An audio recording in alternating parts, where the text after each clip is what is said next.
नमस्कार, आप देख रहे हैं द लेंस और मैं हूँ आपके साथ पूनम ऋतु सेन। देखिए, आजकल की जो दुनिया है वो डिजिटल दुनिया है जिसमें लोग डिजिटल स्क्रीन्स पर बहुत ज़्यादा समय बिताते हैं, रश भरी दुनिया है। तो ऐसे समय में पेरेंट्स अपने बच्चों को कैसे संस्कार दें, सीख दें और उन्हें प्यार दें, जिसे वो वाक़ई मजबूत बनाएँ? यानी हेल्दी पेरेंटिंग की जो बात करते हैं, वो उन तक एक्चुअल रूप में कैसे पहुँचे, ये एक बहुत बड़ी समस्या भी सामने बनकर आई है और कई सारे सवाल भी हमारे सामने उठाती है। आज इसी विषय पर हम बातचीत करेंगे और मेरे साथ एक एक्सपर्ट हैं, डॉक्टर इला गुप्ता, विशेषज्ञ हैं, साइकोलॉजिस्ट हैं, जो इस मामले पर हमसे बातचीत करेंगे। मैम, आपका स्वागत है। मैम, सबसे पहला मेरा एक सवाल ये रहेगा कि हम हेल्दी पेरेंटिंग शब्द अक्सर सुनते हैं, तो ये वाकई में इसका मतलब क्या होता है और लोग इसे किस तरीके से लेते हैं? क्या हर परिवार में इसके मायने अलग होते हैं? जी, बिल्कुल पूनम। हेल्दी का मतलब होता है स्वास्थ्य, स्वस्थ। तो स्वस्थ कैसे व्यक्ति होगा? जब वो मानसिक, शारीरिक रूप से स्वस्थ है, अपने को कुछ भी करने की क्षमता है उसमें। तो पेरेंटिंग पे अगर हम बात करते हैं, तो पेरेंटिंग एक जर्नी होती है।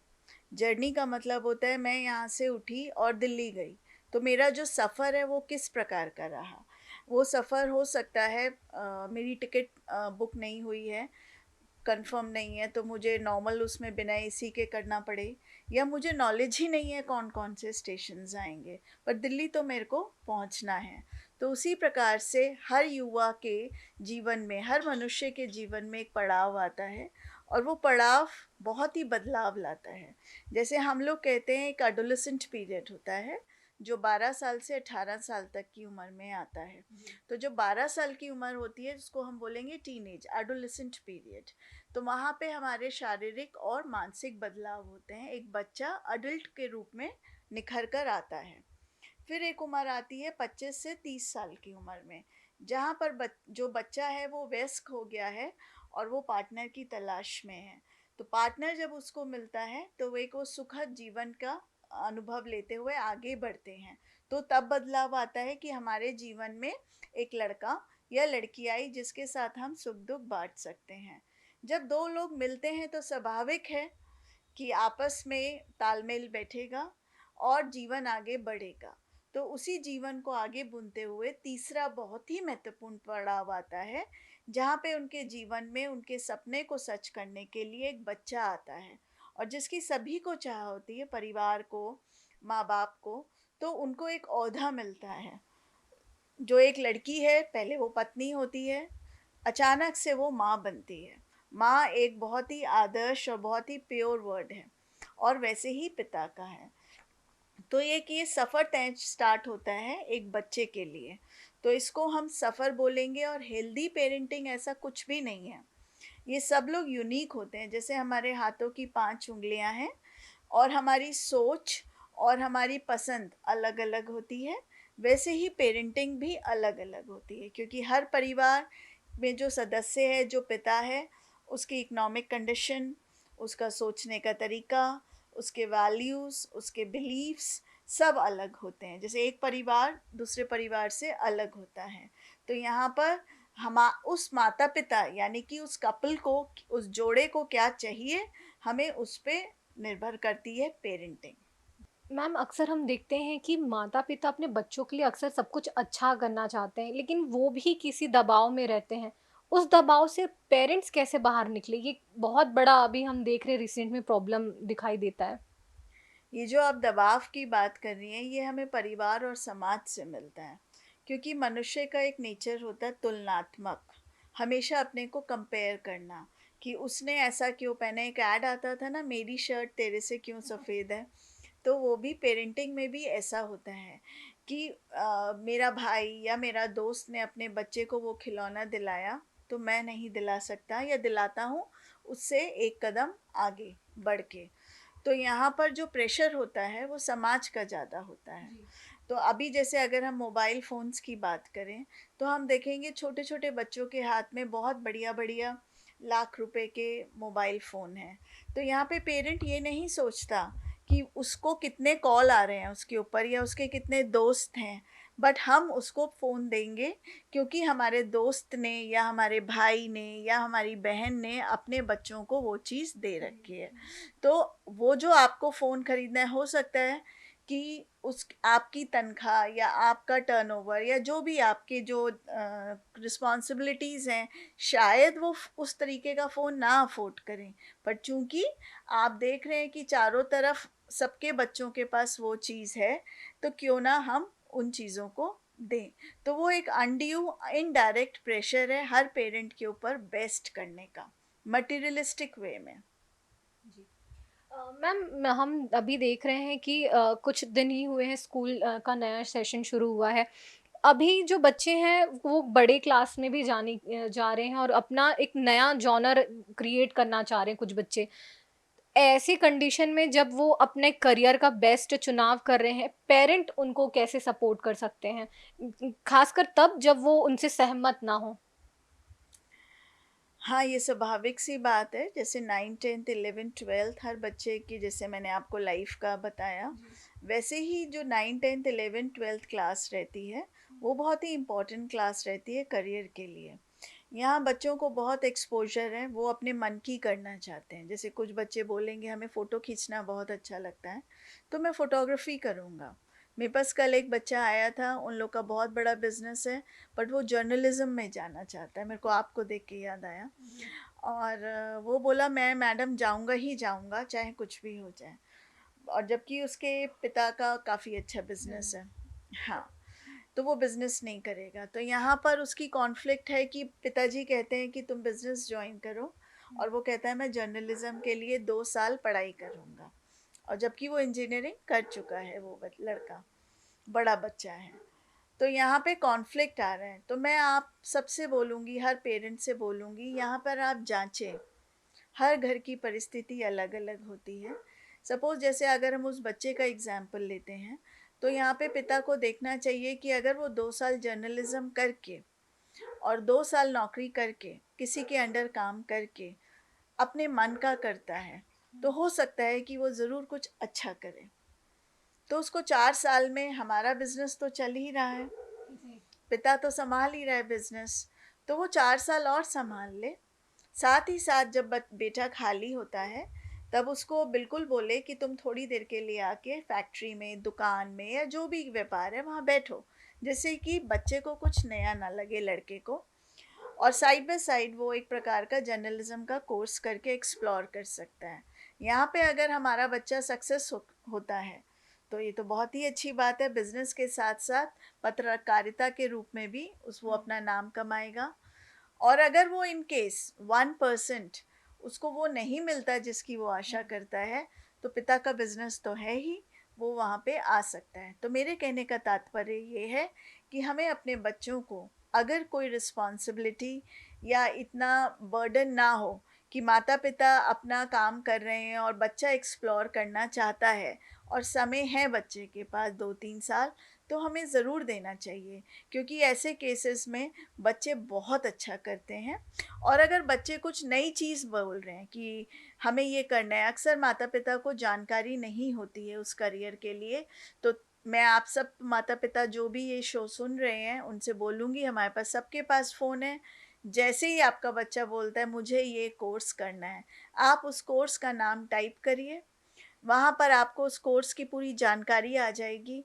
उसके बाद आप टाइप करिए कि उस कोर्स को करने का क्या फ्यूचर है। चाहे आप हिंदी में करें, इंग्लिश में करें, मराठी में करें, कोई भी भाषा में करें, जो आपको सुविधाजनक लगे। तो तुरंत आपके पास वो आ जाएगा कि हाँ, इस कोर्स को करने से व्यक्ति ये कर सकता है। फिर आप देखिए कि वो कोर्स छत्तीसगढ़ में, रायपुर में, महाराष्ट्र में, जहाँ पे भी आप रहते हैं, वहाँ पे है अवेलेबल किन-किन कॉलेज में। उसके बाद आप ये देखें कि वहाँ की फ़ीस कितनी है, वो बहुत इम्पोर्टेंट है। तो अगर आपको लगता है कि आपके शहर में वो पर्टिकुलर चीज़ है, तो बिल्कुल अपने बच्चे को वहाँ पे पढ़ाएँ, बट पूरी जानकारी के साथ। कभी भी बच्चे को ये मत बोलें, हमें तो नहीं पता था, हमें ये ज्ञान नहीं है। तो मैं सबको बोलूँगी कि हमारे पास अब बहुत ज्ञान है और रेडीमेड ज्ञान है, हम तुरंत गूगल करके पता कर सकते हैं। मैम अभी आपने जैसे बोला कि फीस उसे ज़रूर पता करें। पेरेंट्स के सामने ना सबसे बड़ी चुनौती मुझे लग रहा है आज की डेट में, क्योंकि एजुकेशन बहुत ज़्यादा अब इकोनॉमिकली बर्डन होता है फैमिलीज़ के ऊपर। तो फाइनेंशियल प्लानिंग पेरेंट्स कैसे करें? फाइनेंशियल प्लानिंग हर कोई करना चाहता है, फिर मैं आपको बोलूँगी पूनम, हुँ। इसकी सबकी अपनी-अपनी ये रहती है। जी। कई बार क्या होता है, जैसे एक कपल है, वो स्ट्रगल करके कर रहा है, स्ट्रगल मीन्स उसने बिज़नेस स्टार्ट किया है, नया शादी के बाद, तो वो बिज़नेस धीरे-धीरे ग्रो करता है, फिर रिस्पॉन्सिबिलिटीज़ होती हैं घर में, कइयों के पास माता-पिता की या बहन की शादी या बहुत कुछ ऐसा होता है। जी। तो यहाँ पर जो उसकी और उसी दौरान एक बच्चा भी आ जाता है, तो हो सकता है उस कपल को बहुत मुश्किल होती हो सेव करने में, क्योंकि बाकी चीज़ों में भी लग रहा है पैसा।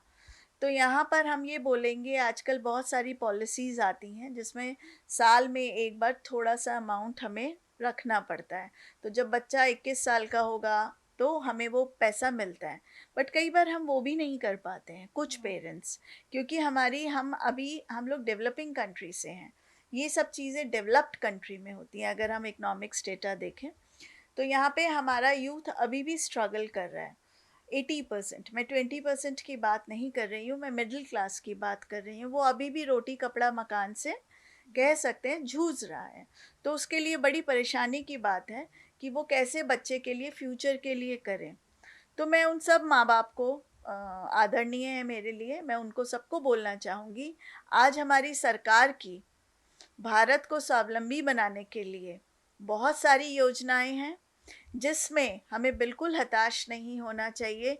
सबसे पहले बच्चों को उस स्कूल में पढ़ाना चाहिए, जहाँ पे फ़ीस कम हो और पढ़ाते हों। जी। कभी भी स्कूल उस स्टेटस के अनुसार नहीं जाना चाहिए कि जिसकी फ़ीस ज़्यादा है, उसी में हम पढ़ाएँ। सेकेंडली, हमारे पास कॉम्पिटिटिव एग्ज़ाम्स हैं, अगर हमारा बच्चा होशियार है, तो हमें वो कराना चाहिए। उसके बाद हमें हमेशा सरकारी कॉलेज में पढ़ाना चाहिए बच्चों को, क्योंकि उन लोगों का इंफ्रास्ट्रक्चर, फैकल्टी और फ्यूचर सेफ होता है। जैसे हम कहते हैं ना, बच्चे को प्राइवेट स्कूल में पढ़ाओ और कॉलेज सरकारी होना चाहिए। जी। तो और सबसे बड़ी बात जो आपने मेरे से पूछी, वहाँ की फ़ीस बहुत कम होती है, तो हमें ये चेक कर लेना चाहिए। और ऐसा नहीं है, कई बार होता है कि हमारा बच्चा चाह कर भी एडमिशन नहीं मिला क्योंकि कंपटीशन बहुत टफ है, तो उसमें भी हमें हताश नहीं होना चाहिए। अभी ऐसे बहुत सारे कॉलेज हैं, स्कूल हैं, जहाँ पर फीस कम है, और अगर एक बच्चा एक पर्टिकुलर परसेंटेज लाता है, तो कुछ हद तक फ़ीस उतनी माफ़ भी हो जाती है। ये फ़ॉरेन यूनिवर्सिटीज़ में भी है और इंडियन यूनिवर्सिटीज़ में भी है। तो अगर हमारा बच्चा करियर के प्रति सचेत होगा, तो ये सब चीज़ें करेगा, जिससे कि बर्डन नहीं आता। दूसरी इम्पोर्टेंट चीज़ मैं फिर बोलना चाहूँगी, हम सब स्वावलंबी बनना चाहते हैं। हमारे देश में एक है कि अगर बच्चा पढ़ रहा है, तो हमें उससे कुछ काम नहीं कराना है, सिर्फ पढ़ो और पढ़ो। तो बच्चा पढ़ते-पढ़ते 30 साल का हो जाता है। अगर वो कॉम्पिटिटिव एग्ज़ाम्स की तैयारी कर रहा है, सपोज़ यूपीएससी या सीजीपीएससी या कोई भी, तो वो पढ़ता ही रह जाता है, और जब अगर वो ईश्वर की कृपा नहीं कर पाता, तो 30 साल की उम्र में उसको कोई हुनर नहीं होता। तब वो हताश होता है, मानसिक रूप से डिप्रेस्ड होता है। तो यहाँ पर मैं हर पेरेंट्स से जो ये शो सुनना चाह रहे हैं, मैं उनको कहना चाहूँगी कि 9वीं 10वीं के साथ क्लास में बच्चे के आते ही आप अपने बच्चे को स्वावलंबन बनाएँ, उनको एक स्किल ज़रूर सिखाएँ। जैसे इलेक्ट्रिसिटी का काम हो गया, पेंटिंग का काम हो गया, कंप्यूटर्स हो गए, जो भी आपको लगता है, चाहे वो लड़की हो, चाहे वो लड़का हो, जिससे कि कल को अगर उनको आवश्यकता पड़ती है, तो वो अपना व्यापार कर सकते हैं, और नहीं भी करते, जॉब भी करते हैं, तो उनके सीवी में एक एडिशन आएगा। जी। तो ऐसा ज़रूर करना चाहिए, जिससे कि बच्चा हमारा स्वावलंबन बने और माता-पिता को इकोनॉमिकली कम स्ट्रेन पड़े। तो बच्चा पढ़ते-पढ़ते भी नौकरी कर सकता है। जैसे विदेशों में रूल है, सुबह क्लासेस लगती हैं, शाम को हर स्टूडेंट जॉब पे जाता है। हमारे यहाँ अगर सुबह क्लास लगती है, तो बच्चा शाम को घर पे रहता है। तो इसलिए तो वो जो 6-7 घंटे हैं, इंडिया में भी हम सबसे बोलेंगे, आप काम करें, छोटे-छोटे जगहों पे जाके सैलरी को ना देखें। एक्सपीरियंस बहुत बड़ी चीज़ होती है, आपको बात करना आएगा, आपको लोगों को मैनेज करना आएगा, वो भले आपको बाद में बहुत काम आएगा और इससे आपको जो भी सैलरी मिलेगी, एक तरीके से आपके माता-पिता का बोझ भी कम होगा। ये तो बहुत इम्पोर्टेंट बात है जो हमारे जो व्यूवर्स हैं, हमारे जो पेरेंट्स हैं वो बिल्कुल इसे रिलेट कर पाएँगे। मैम एक बहुत ही कॉमन सा क्वेश्चन है, स्क्रीन टाइम। हर बच्चा चाहता है स्क्रीन टाइम बहुत ज़्यादा बिताता है, उसके लिए क्या सजेशन देंगी? क्योंकि डिजिटल युग है, डिजिटल दुनिया है, सब कुछ वही है, तो उसके से आपका क्या सजेशन है? कॉमन क्वेश्चन है ये मैम। नहीं, ये कॉमन क्वेश्चन है बट मेरे को बहुत अच्छा लगता है जब भी अब ये मुझसे पूछा जाता है। रीज़न बीइंग आप मीडिया से हैं और हो सकता है कोई स्कूल वाले, कॉलेज वाले, एजुकेशन से रिलेटेड लोग भी इसको देख रहे हों। तो मैं आप सबसे जितने भी स्क्रीन टाइम का सबसे बेस्ट जो मैंने अपनी रिसर्च में निकाला बच्चों को रिड्यूस करने के लिए, अभी हम जो स्कूल से या कॉलेजेस से हर चीज़ शूट अप कर रहे हैं व्हाट्सएप के ऊपर, प्रोजेक्ट्स हो गए, होमवर्क हो गया, आर्टिकल्स हो गए, तो वो हम मोबाइल के थ्रू शूट अप कर रहे हैं और बच्चे के पास एक बहुत अच्छा एक्सक्यूज़ है ज़्यादातर कि मम्मी मोबाइल चाहिए, तो मम्मी पूछेगी क्यों? तो प्रोजेक्ट बनाना है, तो होमवर्क आया है, तो क्लास टीचर ने कुछ मैसेज भेजा है। तो मैं हर एजुकेशन इंस्टीट्यूट से जुड़े लोगों से पूछती हूँ, 5 साल पहले भी स्कूल्स चलते थे। डायरी में बच्चे होमवर्क लिखते थे, ब्लैक बोर्ड पे टीचर लिखती थी और घर आके वो होमवर्क कॉपी में होमवर्क करते थे या प्रोजेक्ट्स बनाते थे, नेक्स्ट डे सबमिट करते थे। तो उससे एक तो उनकी राइटिंग एबिलिटी बढ़ती थी, जो कि आज हम बच्चों में नहीं पा रहे हैं। They can not right. जैसे हम लोग लिखते थे पहले, वो नहीं लिख पा रहे हैं, तो उनका पेशेंस उससे लूज़ हो रहा है। सेकेंडली, अगर हम डायरी, स्कूल डायरी में बच्चा लिख के जाएगा, तो हम लोग जैसे बोलते हैं साइकोलॉजिस्ट कि फ़ोकस होता है। आप लोग खुद भी देख सकते हैं, अगर हम कोई भी चीज़ लिखते हैं, तो हमें जल्दी याद होती है और हम उस क्या लिख रहे हैं, तो हमें पता रहता है, याद भी रहता है। जी। तो अगर हम पुरानी प्रथा को अपनाते हैं, तो मेरे को ऐसा लगता है 50 और 60% स्क्रीन टाइम स्टूडेंट्स का कम हो जाएगा, क्योंकि व्हाट्सएप पे या मेल पे वो चीज़ें नहीं आएंगी। स्टूडेंट्स को स्टूडेंट की तरह अगर हम ट्रीट करते हैं, तभी ये चीज़ें हो पाएंगी और वैसे ही करते करते फिर वो बच्चा मोबाइल, यूट्यूब वगैरह स्क्रॉल नहीं करेगा। सेकेंडली, इसका दूसरा रीज़न हम कैसे कम कर सकते हैं, जैसे अभी हम बच्चों को बिल्कुल भी आउटडोर एक्टिविटीज़ नहीं कराते हैं। खेलने मत जाओ, चोट लग जाएगी। Parents are very over protected towards the child कि उसको गिरने मत दो। और हमारे तो जब तक बच्चा गिरेगा नहीं, तो उसको मिट्टी का स्वाद कैसे पता चलेगा? तो यहाँ पर हमें बच्चों को आउटडोर एक्टिविटीज़ में 1 घंटा, चाहे आप गेटेड सोसाइटी में रहते हैं, चाहे गली में क्रिकेट खेलें। जो एक बच्चे गली में भी क्रिकेट खेलते थे या बैडमिंटन, वो भी एक सोशल एक्टिविटी थी। हम एक दूसरे से लिंक होते थे, पड़ोसियों से नमस्ते आंटी, कोई बड़ी लेडी गई तो बच्चा पैर छूता था बॉल पकड़ते हुए, हम उसको डांटते थे कि तू मेरी खिड़की तोड़ देगा। तो हमें पता रहता था कि ये बच्चा, इस बच्चे का ये नाम है और बच्चा भी दौड़ रहा है। तो यहाँ पर अगर हम 1 घंटा हर बच्चे को एक्टिविटी करते हैं, तो अगर हम अपने बच्चों को 1 घंटा आउटडोर एक्टिविटी करते हैं, स्कूल्स जो अपना मैसेजेस भेज रहे हैं मोबाइल पे ना भेजें।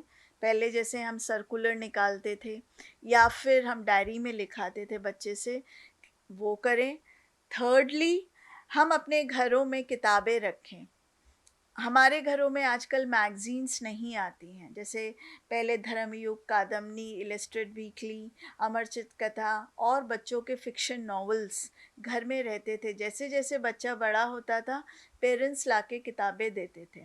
बट अभी हम किताबें नहीं लाते हैं। पहले बच्चों को जन्मदिन पे भी किताबें गिफ्ट करी रीडिंग जाती, हैबिट्स बेसिकली। Reading habits. तो यहाँ पे जो पेरेंट्स को भी, जैसे मैंने देखा कि मदर बोल रही है मेरा बच्चा मोबाइल बहुत देखता है, हाँ। But she herself is looking into the mobile, वो खुद ही मोबाइल को स्क्रॉल कर रही है। तो बच्चा तो अपने आप करेगा। जैसे मेरे पास बहुत बच्चे आते हैं, वो मेरे से बात करते हैं पेरेंट्स, और तुरंत मेरे को बोलते हैं, उनको बोलते हैं कि मोबाइल से गेम खेलो जब तक हम मैडम से बात कर रहे हैं।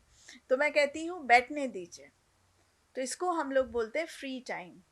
जब हम खाली बैठते हैं बिना किसी एक्टिविटी के, तब हम चारों तरफ अपने माहौल को ऑब्जर्व करते हैं, और ऑब्जर्व करके हम चीज़ों को देखते हैं। अच्छा, ये कमरा है, इस कमरे में ये बत्ती है, छोटा सा एग्जाम्पल मैं दे रही हूँ, यहाँ चेयर है। अभी हम क्या होता है, हम हमेशा एक्टिविटी में बिजी हैं, तो हम सर उठा के नहीं देख पा रहे हैं। आप सड़क पे देखिए, चलते चलते 90% लोग का मुंह झुका हुआ होगा मोबाइल की तरफ।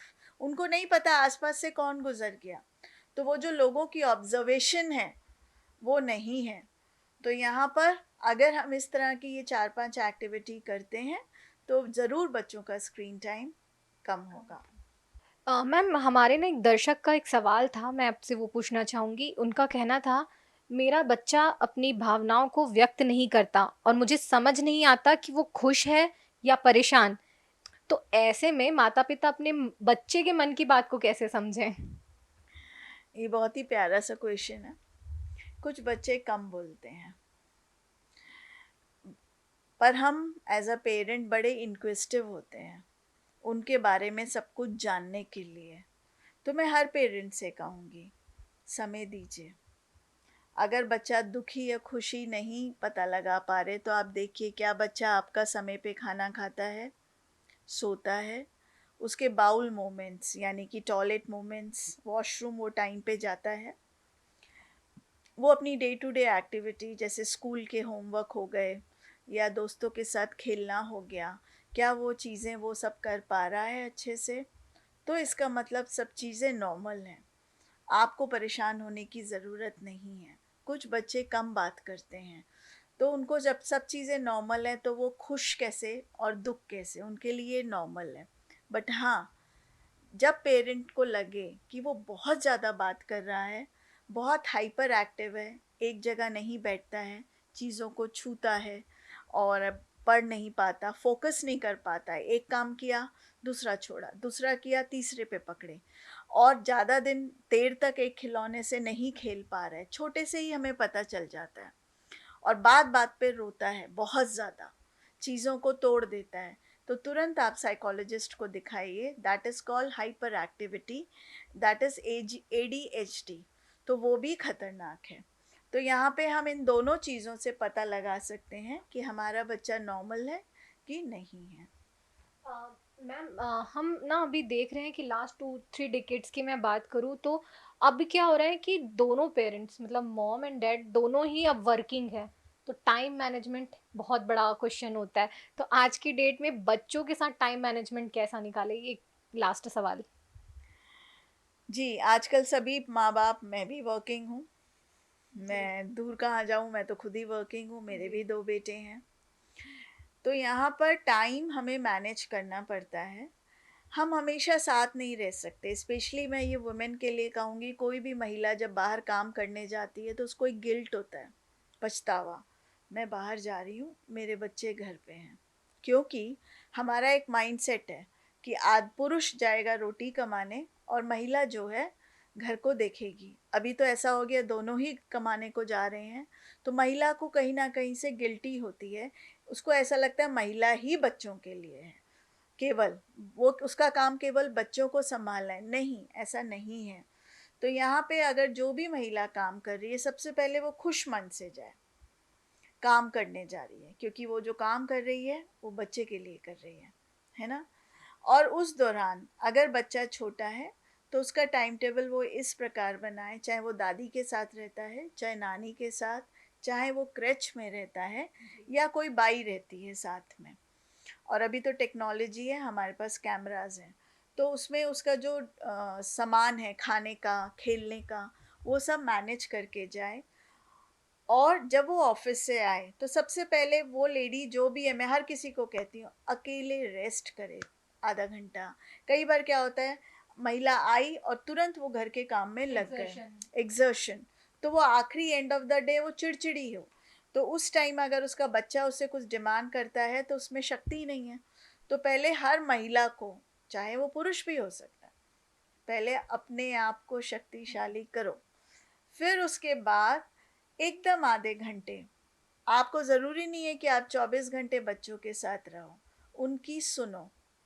क्योंकि अगर हम बोलते हैं तो हम बोलते हैं ऐसे, पढ़ा, स्कूल में क्या हुआ, खाना खाया था, ये किया, मतलब we are putting questions on them. तो हमें क्वेश्चन नहीं करने हैं, जी। हमें उनको सुनना है। मम्मी ये किया, मम्मी ऐसा हुआ, और नॉन जजमेंटल। जैसे किसी दोस्त के साथ उसने कोई शैतानी करी, तो सुनिए, क्योंकि वो उम्र तो शैतानी की है। अगर बच्चे ने शैतानी नहीं करी तो मैं फिर बोलूँगी मनोचिकित्सक को दिखाइए। तो शैतानी ज़रूर सुनो, पर जजमेंटल मत बनो। अगर वो गिर गया है तो वहाँ मत जाना। अगर वो किसी उसका दोस्त कोई खराब है तो उससे बात मत करना, नहीं, तू उससे बात कर और देख वो क्या गलती कर रहा है, तू मत करना, पर उससे तू सीख। जी। तो क्योंकि हम सब सामाजिक प्राणी हैं, तो आधे घंटे अगर माता या पिता नॉन जजमेंटली, बिना इंटरफेयर करे बच्चों को सुनेंगे, तो बच्चे वेट करेंगे, मम्मी आएगी तो हमारी बात सुनेगी, और वो पूरे दिन का टॉनिक हो जाएगा। तो हमेशा से क्वालिटी पे आप ध्यान दें, क्वांटिटी पे मत ध्यान दें। क्वांटिटी किसी को नहीं चाहिए। जो माए माता पिता घर पे भी रहते हैं ना, वो सारा दिन बच्चों को नहीं देखते हैं, बस वो बॉडी उनकी इधर से उधर, मम्मी है घर में घूम रही है, बट उसको नहीं पता उसका बेटा या बेटी मोबाइल में क्या देख रहे हैं। जी। तो क्वालिटी पे अगर हम ध्यान देते हैं तो टाइम मैनेजमेंट हो जाता है। Thank you so much ma'am, आपने हेल्दी पेरेंटिंग के सभी पहलुओं को लगभग आपने बताया और हमारे व्यूअर्स की बातें सुनी, आप उसके लिए बहुत बहुत धन्यवाद। तो अभी आपने डॉक्टर इला मैम की बातें सुनी, उन्होंने हेल्दी पेरेंटिंग के ऊपर कुछ महत्वपूर्ण बातें बताई और उनसे मैं खुद भी इंस्पायर हुई हूँ। और मैं अपने दर्शकों से यही अपील करूंगी, यही अनुरोध करूंगी कि आप जब एक अच्छे पेरेंट बनने की सीख ले रहे हैं तो आप अपने बच्चों के साथ समय ज़रूर बताएं, लेकिन हेल्दी टाइम भी व्यतीत करें और अपने बच्चों के साथ रिश्ते को मजबूत बनाएं। द लेंस में आप ऐसे ही और वीडियोस को देखते रहें। आप अपनी हेल्दी पेरेंटिंग के लिए क्या करते हैं, हमें कमेंट्स के जरिए बताएं। हम फिर मिलेंगे किसी नए गेस्ट के साथ, नए विषय पर। नमस्कार।